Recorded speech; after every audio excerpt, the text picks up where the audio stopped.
Hello, and welcome to my channel, Warcrimes Uwu. Today we're going to be talking about the upcoming limited format, March of the Machine, for Magic the Gathering. I've got a little guide together that highlights the archetypes, the best commons and uncommons in each color, and sort of the flow of games in this set's limited format, or at least how I think it'll shake out, as well as just some tips and tricks to help you at your pre-release and the first few drafts of the set until we really get the format kind of figured out. So, we'll just go over what we're going to go over in this guide. It's the same as most guides. New and returning mechanics, explaining how the mechanics work so you know how to use them. Best commons and uncommons by color. The limited archetypes to focus on. A few of the best bombs, rares and mythic rares, and then tips and tricks. Now, for those of you who are familiar with my guides, you'll know I spend 99% of the time talking about just commons and uncommons, because those are what you're going to see in the majority of limited games, and sort of analyzing which ones are going to be the backbones of the limited format. So without further ado, let's get in. I'm very excited for March of the Machine. First, we'll talk about the new mechanic, Backup. Now, the text of Backup, now almost all the backup cards in this set have Backup 1. When this creature enters the battlefield, put a +1/+1 counter on target creature. If that's another creature, it gains the following ability until end of turn. So essentially, when you play a backup creature, when it enters the battlefield, it can put a +1/+1 counter on another creature, and then that creature gains the rest of its abilities for the remainder of the turn. Now, it can back up itself if you would just rather have a slightly larger creature with that ability, but let's look at this middle card here, Consuming Aetherborn. It's 3 and a black for a 2/2 backup 1 with lifelink. So essentially, you can just have a 4-mana 3/3 lifelink, which is not super great, or you can put that counter on another creature and have that creature gain that ability, lifelink, until the end of turn. So most of the commons in this set with backup just give a simple keyword ability or another very simple ability, like this Chomping Kavu here. Some of the rares are a little more complicated, but this backup is going to be, the backbone of these sort of aggressive creature decks in the format. And you want to evaluate a backup creature as, the worst case scenario is it having to give itself the counter. You want to kind of look at them that way. Next, we've got a new mechanic in the form of a new card type. Now, it has been over a decade since the last new card type, Planeswalkers, was introduced, but these are battles. Essentially, the way that they work is when they come in, you choose an opponent to protect them. You can attack them, and when they're defeated, you exile them and then cast them Transform. Now, this is specifically sieges. Every battle we've seen so far is a siege. Every battle in this set is a siege. But I'm sure there will be battles that work different ways in the future. So anyway, these sieges all have a specific thing that they do when they enter the battlefield, and then a thing that they do when you defeat them, when you're able to attack and knock out all that defense. Think of these as sort of like a planeswalker that you give to your opponent that you have to kill to get the other half of the card, to get the other reward. If that'll kind of help you understand it. So these are two of the battles that we see here. Battles are going to be interesting in this limited format. If your deck has a lot of battles, you are going to be wanting to make sure you include more flyers, more evasion to kind of get in and get the other half of those battles. But I think they're going to play a lot like sagas, where you evaluate them as not as good as if you got both halves at once, but definitely better than either half by themselves. Typically, it does look like the backside of the battle is by itself worth more than the mana cost of the front half, even if the front half didn't do anything. But of course, then you still have to defeat the battle. Ultimately, it's going to be very difficult to judge these in Limited until we've gotten to play with them. But as you'll see, there's one in every pack, so they're going to play a large role in the game, in the format. We've got another new mechanic, Incubate. Now, this is a pretty simple mechanic, but it's kind of been a long time coming. This is actually our first double-sided token, or rather, our first transforming dual-face token. Most tokens will just have a different token on the other side. So this example is Converter Beast. It's a 4-mana 0/1 that when it enters the battlefield, incubate 5. But essentially what incubating means is you make one of these incubator tokens on the front face, the artifact incubator, and then you put that many +1/+1 counters on it. So if you incubate 5, you make an incubator with 5 +1/+1 counters, and then you can pay 2 mana to transform an incubator into a artifact creature that's a 0/0 Phyrexian. So essentially what these are is they're similar to clue tokens or food tokens or blood tokens in that they're an artifact token that gives you something later. And in this case, that thing that it gives you later is a Phyrexian creature of varying size. In the case of Converter Beast, that's a 5/5, but there are plenty of creatures that'll incubate 2 or incubate 3, all different numbers. And then we've got a returning mechanic in Convoke. Now, Convoke is, of course, a fan-favorite mechanic, debuting in original Ravnica block, coming back for a core set, 2015, and then coming back for the Return to Ravnica, or Guilds of Ravnica block. Essentially, very simple mechanic. Your creatures can help to cast this spell. You can tap your creatures to pay for 1 generic or 1 mana of that creature's color when you're casting a spell with Convoke. Now, in this set, it's focused more around blue and red, but it's not exclusive to blue and red. It's in a lot of different colors. So they've really moved it all around the color pie over its lifespan. But everybody loves Convoke. Oops. I accidentally skipped a slide. So we've got another sort of returning mechanic, transforming cards. So in this set, other than a cycle of mythics, which are Praetors with sagas on the back, which, pro tip, first pick those, obviously.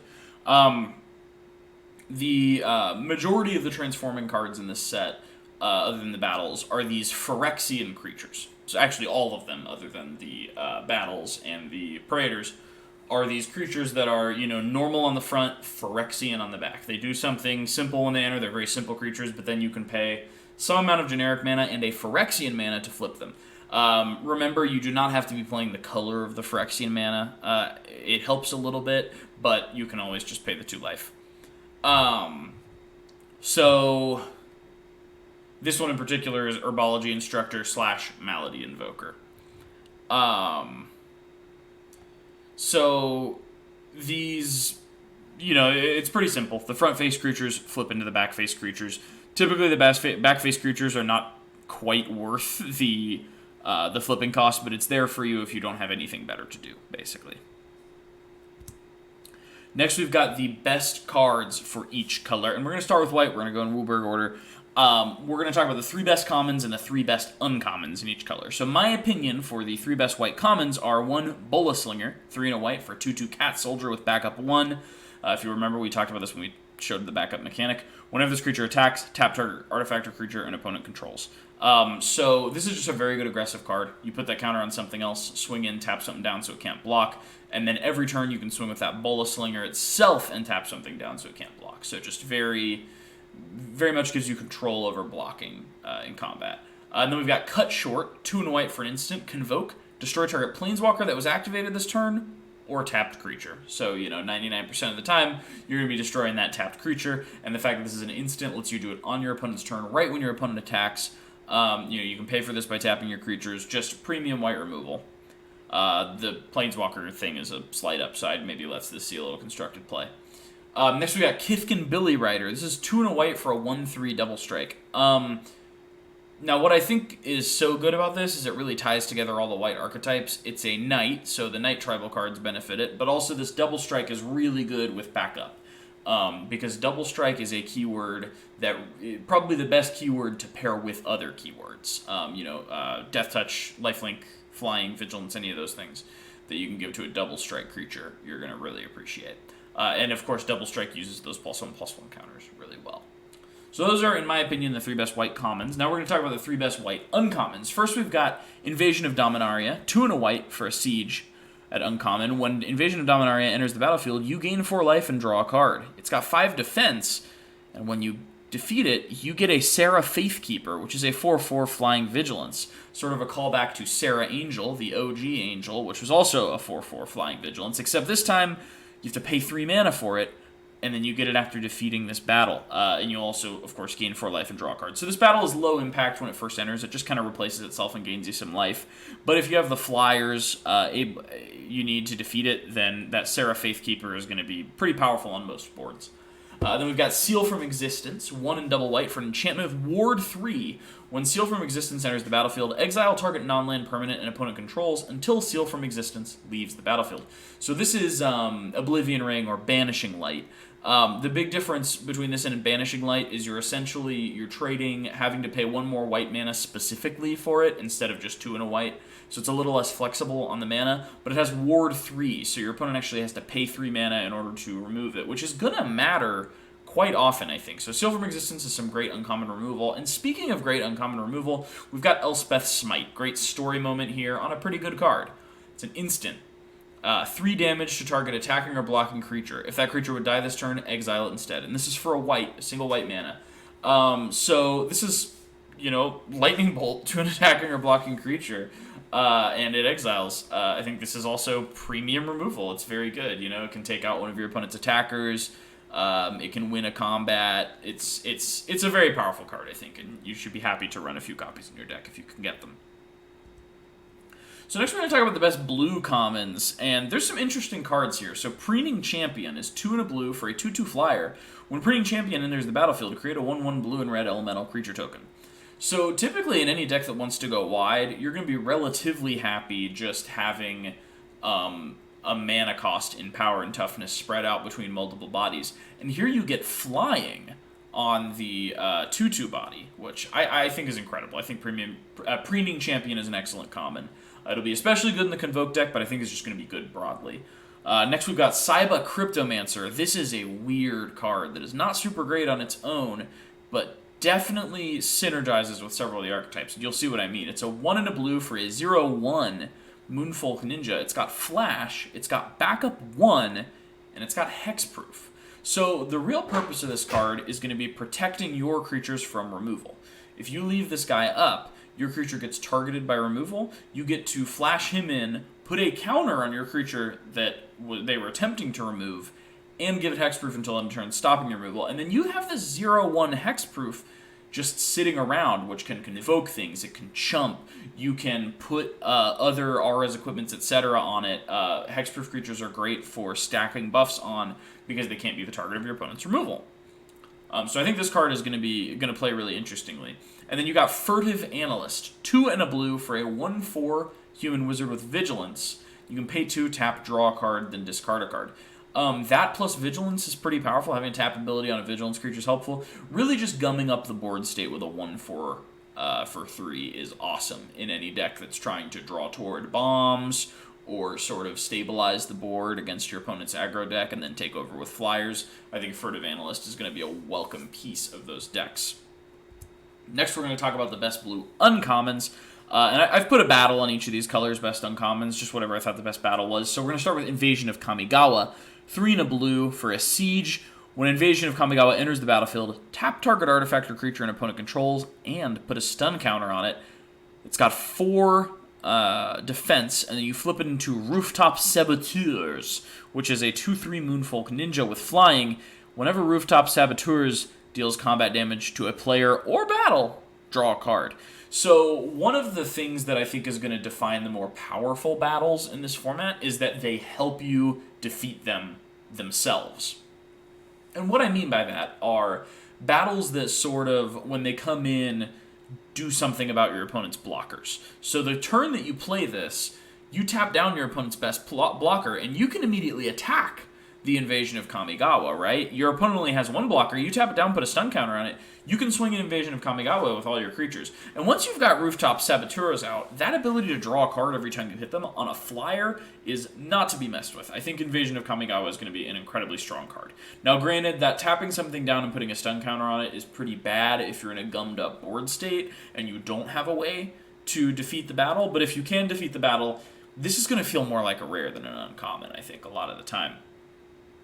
Next, we've got Oracle of Tragedy. That's 1 and a blue for a 1/3 human wizard. When Oracle of Tragedy enters the battlefield or dies, choose 1. Draw a card, then discard a card. Shuffle up to 4 target cards with mana value 3 or greater from your graveyard into your library.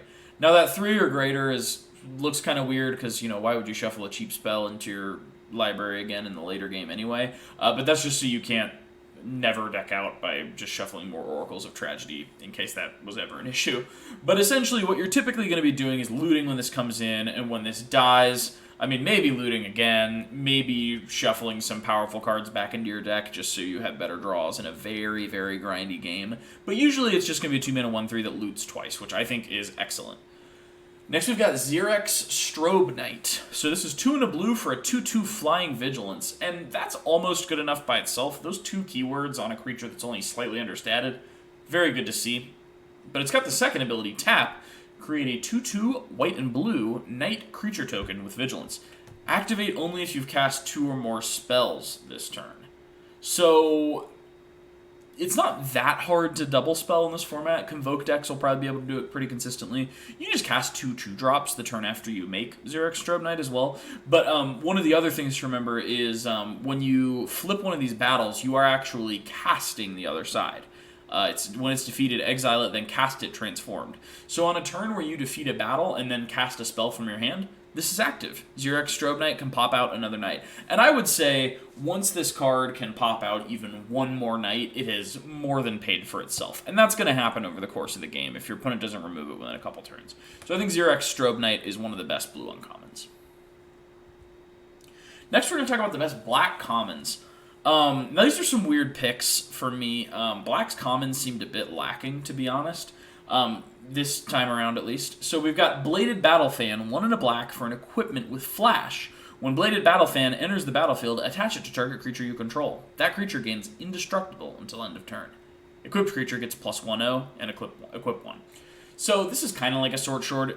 Jeez, it doesn't give any toughness, but the +1 power is nice. The main function of this is going to be as a combat trick. It's going to let a creature just live a combat. It's going to let a creature, win a combat instead of trading. And then it's going to hang around as just a little power buff for one of your creatures, which is not bad. Next, we've got Deadly Derision.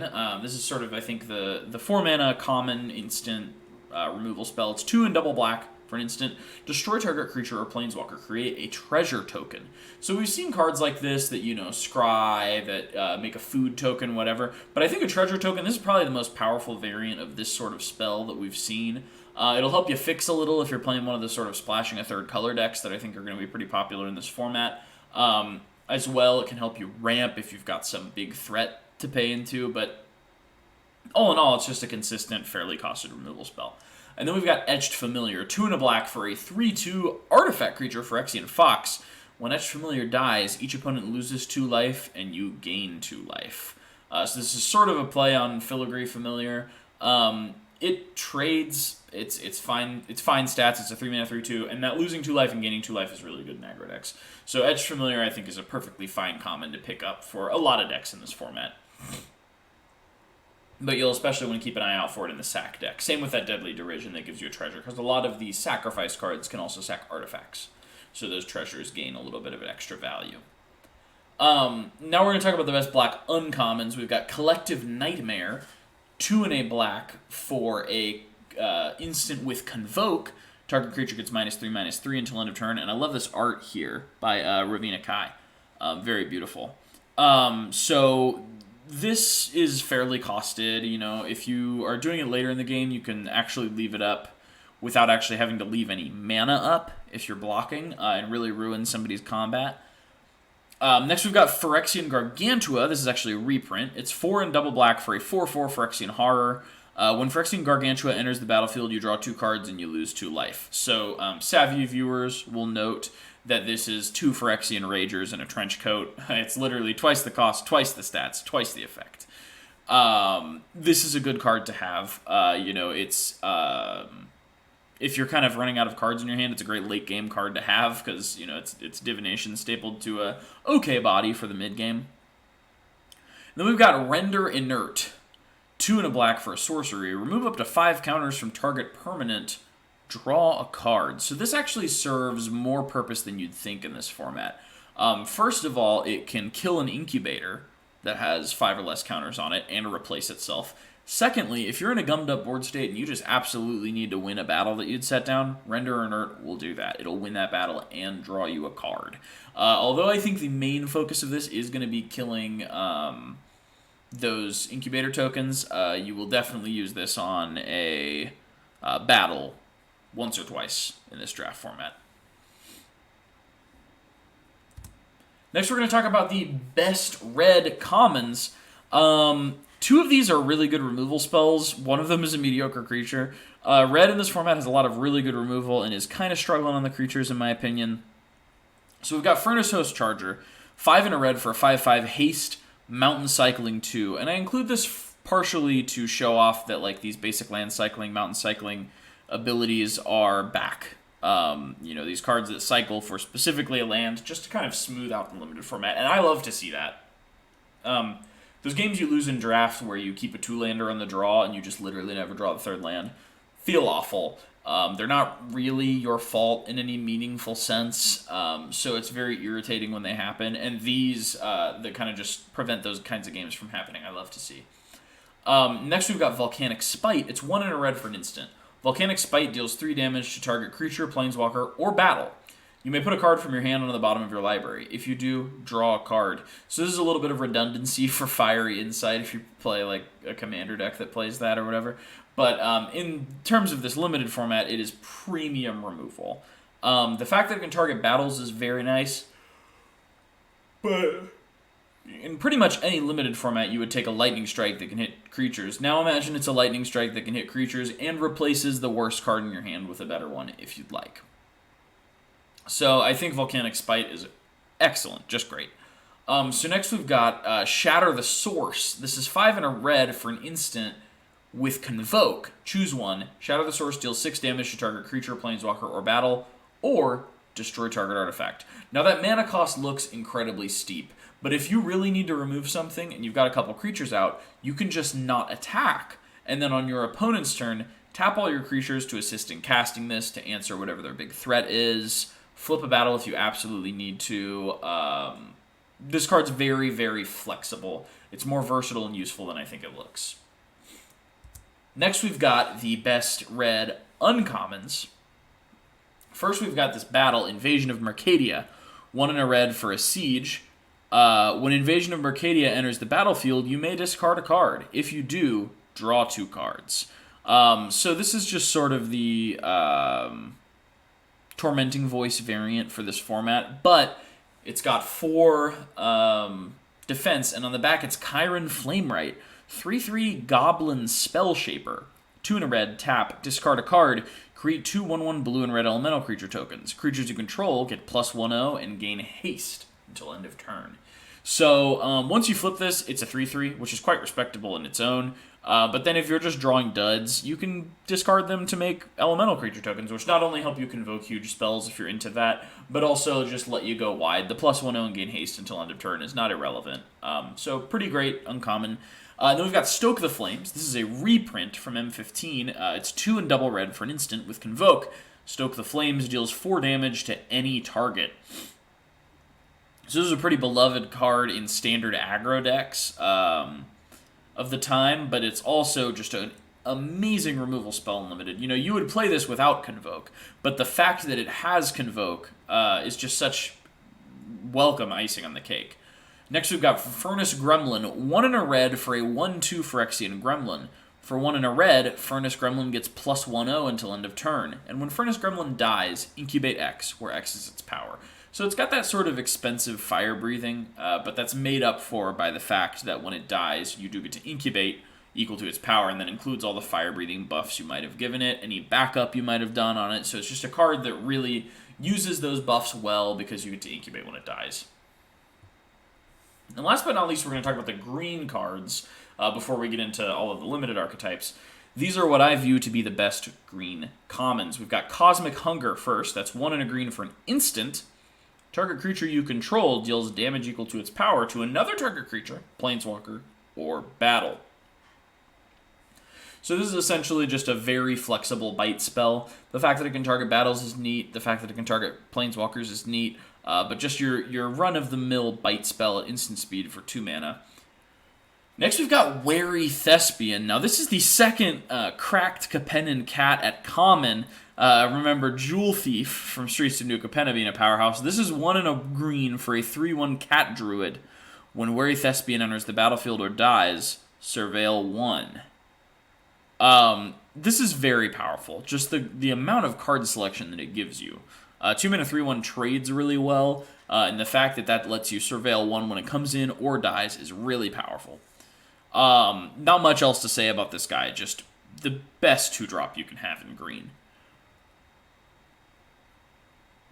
Next we've got Serpent Blade Assailant. Now this guy is 2 and a green for a 2/1 backup 1 Death Touch.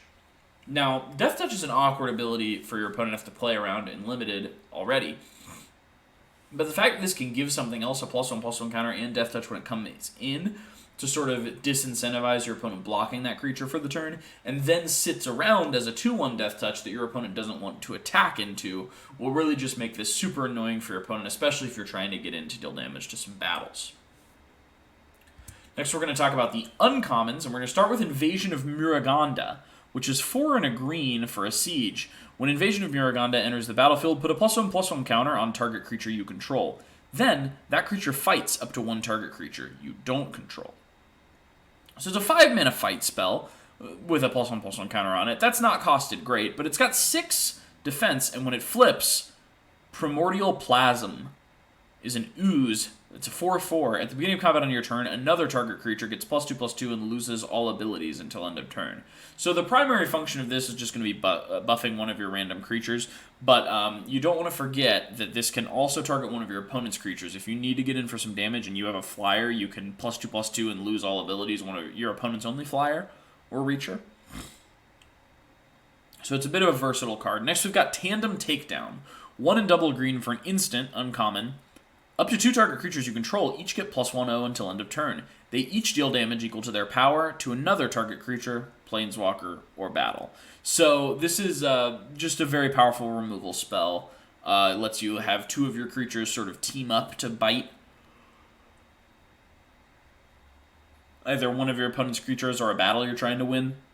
So just, very powerful bite spell. Next, we've got Streetwise Negotiator. 1 and a green for a 0/2 Cat Citizen at uncommon with backup 1. This creature assigns combat damage equal to its toughness rather than its power. So right off the bat, this isn't really a 0/2, it's a 2/2 because it's dealing combat damage based on its toughness rather than its power. If it backs up itself, it's just a 2-mana 3/3, and you love to see a Watch Wolf in Limited. You're pretty happy with that generally. But the other thing you can do, just if you want to be cheeky, you can give the 1/3 Double Strike common. You can put back up on this, and then it's, for the turn at least, it's a 4/4 Double Strike.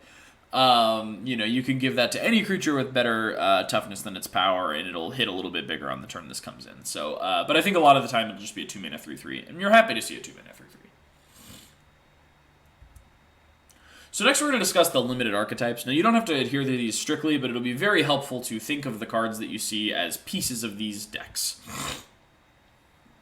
To look at the cards you're drafting and think about which of these decks you're the closest to. Now, of course, archetypes bleed together, and as you'll see, all the colors in Abzan care about +1/+1 counters. There's backup in literally every color. There's Incubate in literally every color. It bleeds together a lot, but these are the decks you want to generally kind of keep in mind while you're building. So we're going to talk about each of them. We're not going to go over all of the cards necessarily. We're going to talk about the game plan of each of these decks. Green-white is doing +1/+1 counter aggro. The Signpost Uncommon is this Botanical Brawler, which whenever you put counters on other guys, he also gets counters. So you want to look at your backup creatures, your green-white incubate creatures, for all these synergies around +1/+1 counters, and you're kind of going to be going for this aggressive deck that leverages those +1/+1 counters to make big swings. Of course, there's Invasion of Moag, which is a really good uncommon to pick up. Enduring Bond Warden gives you some +1/+1 counter synergies, as does Kami of Whispered Hopes if you want to go more of a ramp route. But the green-white deck is very much built around those +1/+1 counters. Next, we've got White-Blue Knight Tribal. So Marshal of Ajal Fear is the big Signpost Uncommon for the set. It's just a Knight Lord that can also tap down creatures. Very good to see that, because you don't want your Lord to always be doing combat. Because you want to keep the buffs. You don't want him to die in combat. So him being able to sort of indirectly participate in combat by tapping down other creatures is really cool while he's buffing your other guys. Essentially, this is your bread and butter tribal deck of a limited format. It's got cards that care about you having creatures of that type, and then decently costed creatures of that type. Not too much to say there. Got Swordsworn Cavalier, Protocol Knight, Order of the Mirror, flips into Order of the Alabaster Host.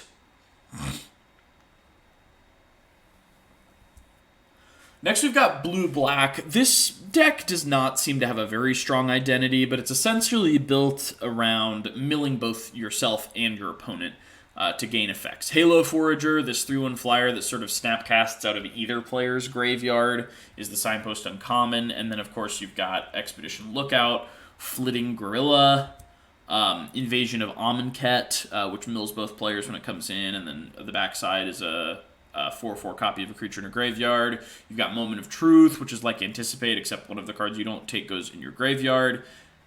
Excuse me.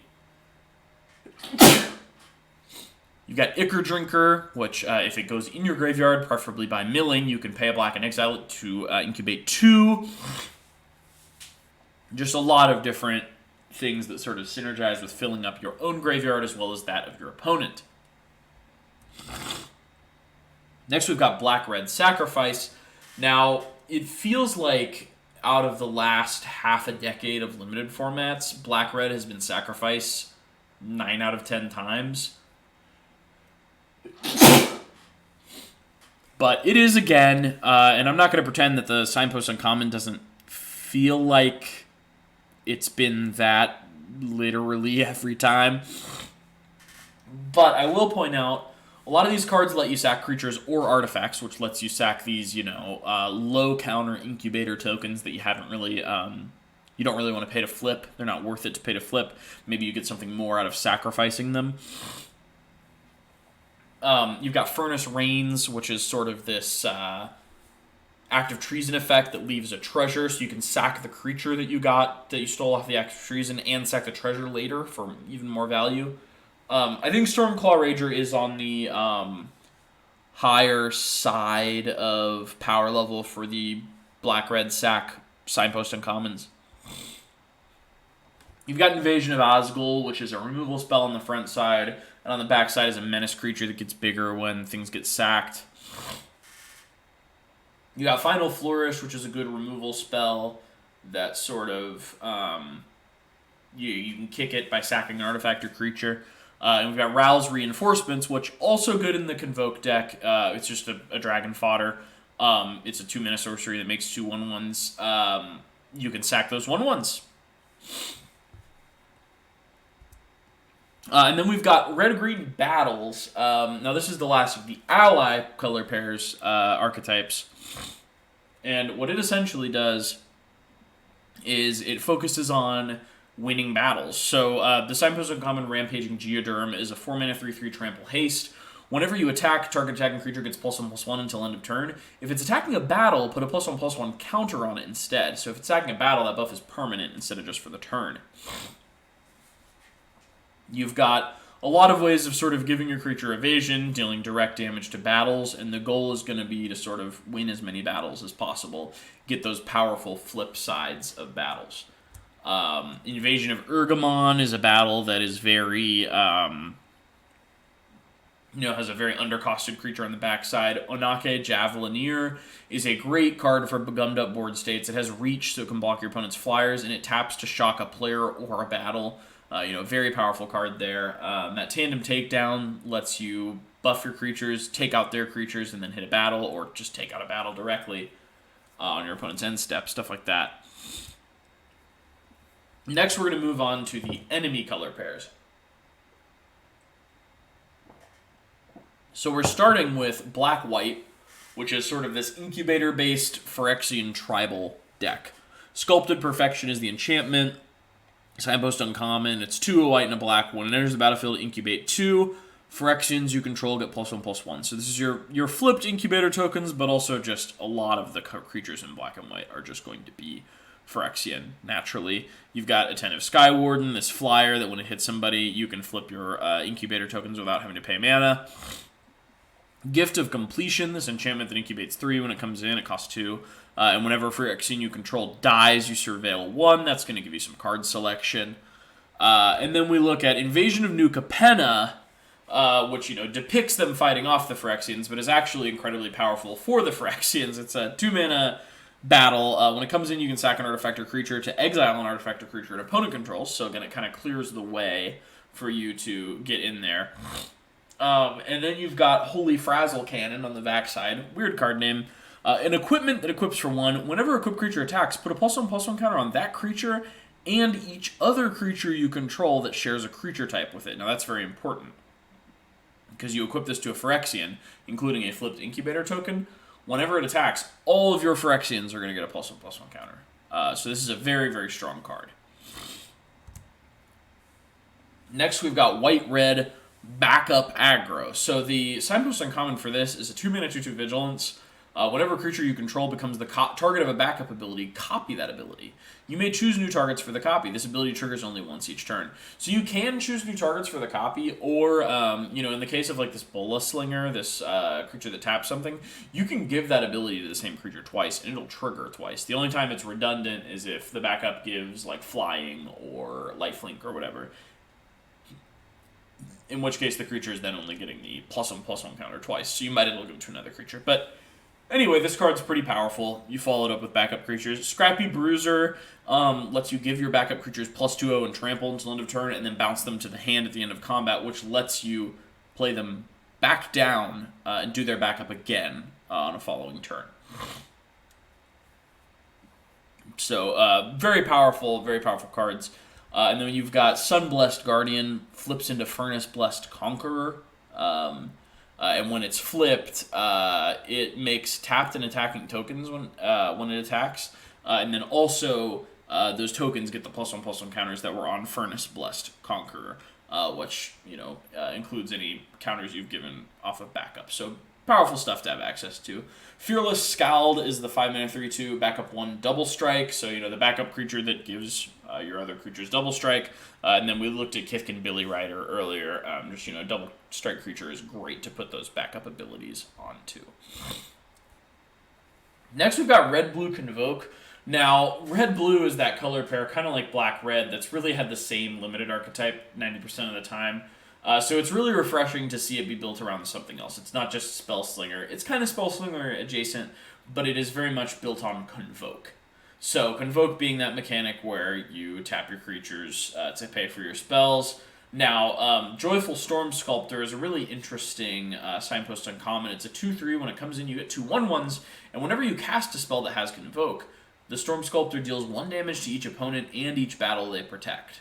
So this is not going to trigger that often, but it's a helpful little upside. The fact that it spits out 3 creatures, though, to let you cast these expensive Convokers, and those creatures are blue and red elemental creature tokens, which actually does matter, because they can pay for the blue and red pips in Convoke spells' mana costs. Breeding Champion, we already talked about. Hanger Scrounger, whenever this creature becomes tapped, you may discard a card if you do draw cards, so this means that when you're convoking it, you get to loot, not just when it attacks. Next, we've got Kenra Spellspear, flips into Gataxian Spellstalker, just a very powerful prowess creature. Artistic Refusal is a great sort of late-game Convoke card. It lets you counter a spell and draw 2 cards and discard a card, so it's card neutral and it's card selection. It's very expensive at 6 mana, but if you're ready to Convoke it, you can shut something down and loot at a relatively cheap cost if you're leaving your creatures up. And then Ramosian Greatsword. Equipped creature gets +3/+1 and has trample, and it convokes. It's a 5-mana artifact equipment. It equips for 2. The fact that this makes all of your little guys you've been convoking with maybe relevant combat threats by giving them that +3/1 and trample makes this card very worth considering for this deck, as well as just for general red go wide decks. But I think the Convoke deck does make the best use of it fittingly. Next, we've got Blue-Green Transformed. So a lot of things count as transformed in this format. And this archetype really cares about double-faced cards as well as transformed permanents. You look at this signpost uncommon here. It's a 3-mana 0/5 flying vigilance, and it gets +1/0 for each transformed permanent you control. So what counts as transformed are most commonly going to be the backs of these incubator tokens, the incubated Phyrexians. And then you've got another important source, those Phyrexian flip cards where you pay the Phyrexian mana to flip them. And then you've got the backside of battles. So all 3 of those count as transform permanents, as well as, I guess, the sagas on the backs of the Mythic Praetors, if you are lucky enough to pull one of those. But all of those are going to count as transformed permanents, are going to buff this Mutagen Connoisseur. They're all going to be double-faced cards. You can find them off of Overgrown Pest, just a lot of that stuff going on. Corruption of Towashi. Whenever you transform something or a permanent enters the battlefield under your control transformed, you draw a card. Very powerful to see. Next, we've got, the Skyclave Aerialist, which, flips, is just a very, value-oriented sort of... It flips into a 2/4 flyer, and it's like a Coiling Oracle effect. And then we've got Omen Hawker, which is one for a 1/1 Cephalid Advisor. You can tap it for a colorless and a blue. Spend this mana only to activate abilities. This card's actually really powerful. You can spend that mana to flip your Phyrexian creatures. You can flip an Incubator just by tapping this, sort of the natural first thing that comes to mind. You can flip your Transforming Phyrexian creatures with him as well. Then you've got Blighted Burgeoning, 2 and a green for an aura. Enchant land. When it enters the battlefield, incubate 2. Whenever enchanted land is tapped for mana, its controller adds an additional 1 mana of any color. So if you do this on turn 4 and enchant an untapped land, you can immediately flip that incubate token, which is nice. But it's also just a ramp spell for those sort of greedier decks, for those splashing decks, for those decks that are trying to cast more expensive cards or flip their Phyrexian creatures. Blighted Burgeoning is going to be really handy. And then, last but not least, we've got Incubator in green-black. So green-black, this is another sort of +1/+1 counters and Phyrexian matters, and it focuses on the Incubator stuff. So Elvish Vat Keeper is our Signpost uncommon. It's a 3-mana 3/3. When it enters the battlefield, incubate 2. And for 5 mana, you can transform target Incubator token you control. Double the number of +1/+1 counters on it. So this gives you a different way to use your Incubator tokens. Instead of just flipping them the normal way, you can pay 5 mana and get twice as big of a creature. Very good in the late game. Obviously good with the Incubator token he enters with, because you can pay 5 mana, flip into a 4/4. That's not bad. But if you have any ways of making even bigger Incubators, like this Converter Beast here, incubates 5 for 4 mana, you can flip it over the next turn for 5 mana and make a 10/10. A 10/10s are pretty good and limited. We got Merciless Repurposing here, which is just an instant exile a creature, incubate 3 for 6 mana. Just a pretty decent removal spell. And then you've got these other cards. Completed Huntmaster. We saw this in the Sacrifice deck. It's sort of the tap, sack something, incubate 3. It sort of just lets you consistently make more Incubator tokens if you have some payoff for that.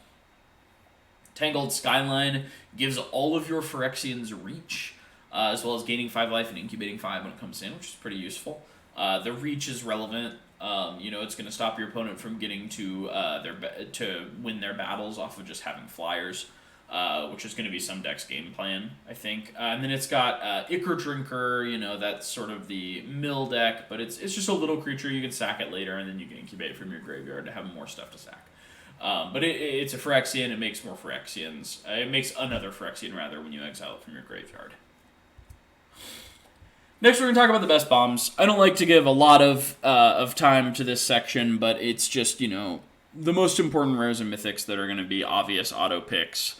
Invasion of Ravnica is a battle that's a removal spell that flips into a 5/5 that whenever you cast a spell that's 2 colors, you look at the top 6 cards of your library, you get another spell that's 2 colors. Really, it's just a removal spell that flips into a 5/5, and that's all you need to know. Archangel Elspeth is a planeswalker.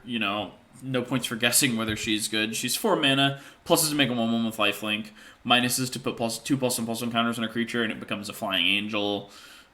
Yeah, obviously a very strong card. Doomscar Warrior, personally a rare I'm very excited to play with. He's a backup creature with trample. He's a 4 mana 4/3, and whenever he or the creature he backs up hits your opponent, you get to look at that many cards equal to the damage from the top of your library, put a creature or land in your hand, and the rest in the bottom. Just very powerful. Quintorius Loremaster is a 5 mana 3/5 Vigilance, which is a mid stat line, but at the beginning of your end step, you can exile a non-creature, non-land card from your graveyard to make a 3/2 red and white spirit. And for 1, a red and a white, tap, sacrifice a spirit, choose a card exiled with Quintorius. You may cast that card this turn without paying its mana cost. If the spell will be put in the graveyard, put it in the bottom of its owner's library instead. So he can sacrifice those spirits that he's making by exiling them to recast those spells if they're worth more than a 3/2 to you. And then Sword of Once and Future finishes out the sword cycle. It's the normal sword stuff. It's the blue-black one. So it's 3 mana, equip 2, +2/+2 in protection from blue and black to the creature. And then when the equipped creature deals combat damage to a player, surveil 2, then you may cast an instant or sorcery spell with mana value 2 or less from your graveyard without paying its mana cost. If that spell will be put in your graveyard, exile it instead. So let's use surveil 2 and then flashback something that costs 2 or less for free. I think this is probably one of the strongest swords. It does sort of require you to be running enough things you can flash back, but I think it is one of the strongest swords in Constructed. In Limited, it's going to be a little harder to have something you can flash back, but when you do, it's amazing, and when you don't, it's still pretty great. Invasion of Tolvada, I think, is a sweet card. It's a 5-mana Reanimator spell on a siege. It's got 5... it reanimates any permanent, actually, from your graveyard, or non-battle permanent. It has 5 defense, and when you flip it, it's an enchantment. Creature tokens you control get +1/+0 and have lifelink, and at the beginning of your end step, create a 1/1 white and black spirit creature token with flying. So it's, got that sort of inevitability. You're going to just keep plopping out 1/1 flyers that are actually 2/1 flyers with lifelink. And then you got Chandra, Hope's Beacon. She's a planeswalker, 6 mana 5/5, or 6 mana 5 loyalty. Whenever you cast an instant or sorcery spell, copy it. You may choose new targets for the copy. This ability triggers only once each turn. So she copies your first instant or sorcery spell each turn. She +2s to add 2 mana in any combination of colors. Her +1 is exile the top 5 cards of your library. Until the end of your next turn, you may cast an instant or sorcery spell from among those exiled cards. That's going to eat through your deck pretty quickly in Limited, but you should probably win shortly after you put her out, so I wouldn't worry about that too much. And then -X, she deals X damage to each of up to 2 targets. So, right off the bat, you can hit 2 creatures for 4 and still have her stick around. You can hit one of your opponent's creatures for 4 and in their face for 4 and have her still stick around. So she's a very powerful, versatile card. But, obviously most Planeswalkers are. You've got Invasion of New Phyrexia. It's a battle. It makes X knights for X and white and a blue. It's got 6 defense, and it flips into Teferi Akosa of Jalfir. This sort of pluses to draw 2 cards and discard 2 cards, or a creature card. -2, you get an emblem that gives your knights +1/+0 and ward 1. -3, tap X creatures you control. When you do, shuffle target non-land permanent opponent controls with mana value X or less into its owner's library. So this is a Teferi that's trying to be less irritating than the other Teferis that Control uses to win by sort of requiring creatures, or synergizing with having creatures out. I think it's an interesting design. I think it's obviously a very powerful card. And you got Boonbringer Valkyrie. It's a 5-mana 4/4 Angel Warrior with backup 1, flying, first strike, and lifelink. So it's a Baneslayer, turns another creature into Baneslayer Angel for a turn. We'd love to see that. It's very cool. And now we're going to talk about some tips and tricks. There is a sheet called Multiversal Legends in this set. It's similar to the Brothers War Retro Artifacts. It essentially reprints legendary creatures from past sets with these special showcase frames. And what it really does is adds them to the Limited format, gives them a reprint with new art. As for how they affect the Limited format, as you might guess, a lot of them are very clunky. They don't really work super well with this format because they were designed to work with limited archetypes that aren't present in this format, or with mechanics that aren't supported in this format, especially the ones that require devotion. But if you look at Jury Master of the Review, Black-Red Sack is the limited archetype, so it's pretty good. Yargle, Glutton of Urborg is just a 5-mana 9/3 vanilla creature, so it's, there's a lot of use that has that doesn't involve any, specific synergy with the set. I just showed 3 of the uncommons here, but there's rare and mythic ones, and there are some quite powerful ones, obviously. The original Praetors are in there, Aurelia the War Leader, Grim Corpseborn, just a lot of very, very strong cards in that set, or in that subset, in that bonus sheet. But they are legal in draft, so a lot of the time you're going to look at them and go, oh, this doesn't really make sense in this format, and you're not going to pick it. But sometimes you should. You should always look at it. Sometimes you will end up picking it. And then we're going to look at the pack layout. So the pack layout for this set is actually kind of complicated. You have your rare slot, although if one of the other slots is a rare, this can just be an uncommon. You've got your battle slot, there will be a battle in every pack, and this can be just uncommon, or it can be higher, it can be any of the battles. You've got the transforming slot, which is going to be one of your Phyrexian transforming creatures, or I guess the Phyrexian Praetors with Sagas on the back can appear here, I think. And then you've got the Multiversal Legend slot, which can also be uncommon, rare, or mythic, and it'll be that sort of legendary creature from Magic's past reprinted with a new frame. And then you've got 2 regular uncommons, 8 regular commons, and then you have 1 land, which half the time is going to be a basic land, and half the time is going to be one of those common life gain duels. Now, those common life gain duels are not there to encourage you to play a dedicated 3-color deck. They are there for you if you open like one of the 3-color team-up cards and you're really excited about playing it. I would use those sparingly. This is not a set that's going to punish you for splashing in the way that Phyrexia All Will Be One or Brothers War did, but it's definitely not going to be a set that actively encourages a splash so much as like you can play an Abzan deck if one of the colors in your Abzan deck is like higher up. You've got a couple of these dual lands that gain life and treasures. And then there's also a cycle of color hosers in this set. At Uncommon, there are sort of these monocolored cards that in some way more strongly disadvantage that color's enemies. I think Sandstalker Moloch is the most powerful one, and that's just because it's good even if your opponent's not playing the other colors, and amazing if they are. It's a 3-mana 4/2 flash, which right off the bat, flash it in, trade with something, lovely. But also when it enters the battlefield, if an opponent casts a blue and or black spell this turn, look at the top 4 cards of your library. You may reveal a permanent card from among them and put it in your hand. Put the rest on the bottom of your library in a random order. So a 3-mana 4/2 flash that if your opponent casts a blue or black spell this turn and then you flash it in, it replaces itself with another permanent card. That is very, very powerful. So I think that card's great. And then you've got Glistening Deluge, which is -1/-1 until end of turn to all creatures for 3 mana. But it also gives an additional -2/-2 to green and white creatures. So they have -3/-3. It's just kind of a board wipe. If your opponent's on green and white, it's really punishing. These are just great sideboard cards, although the Moloch, I think, is definitely mainboardable. And then you've got Lithomantic Barrage, which is a 1-mana sorcery. Can't be countered. Deals 1 damage to target creature or planeswalker. It deals 5 damage instead if that target is white or blue. So if you are playing a best of 3, sort of like an actual draft at your LGS, Lithomantic Barrage is amazing in the sideboard because if your opponent is playing white or blue, it's 1 mana for 5 damage to one of their creatures, which is just really, really premium. So I want to thank you all for watching, and I'm curious what your thoughts are. Ultimately, I think this format's going to be really hard to evaluate until we actually get in there and play it. It's not going to be a format that you can kind of figure out just from reading the cards. It's going to be hard to figure out how battles are going to work, if battles are going to work in Limited, just what kind of stuff is going on. So I'm curious what your thoughts are. What are you most excited about in this set? Personally, I'm really excited to play with the Incubator tokens and the backup ability, especially passing keywords around my creatures. That seems really fun.